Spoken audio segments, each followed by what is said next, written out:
Hi foodies, Hannah here with a mouth-watering recipe, molten chocolate lava cake.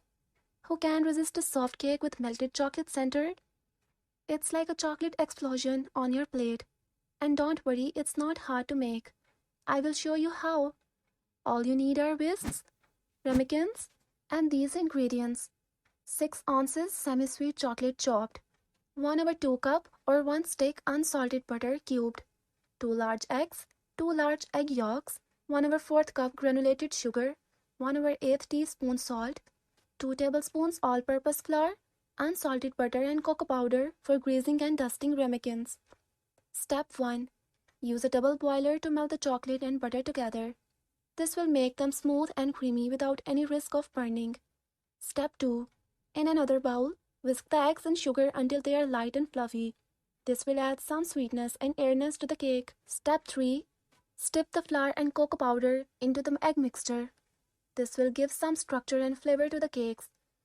Don't overdo it though, or you will lose the lava effect. Step 4. Gently fold the chocolate mixture into the egg mixture.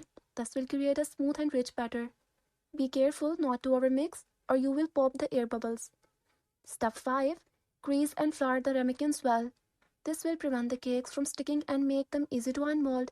Step 6. Fill the ramekins with the batter, but leave some room for the cakes to rise and flow. You don't want them to overflow or spill. Step 7.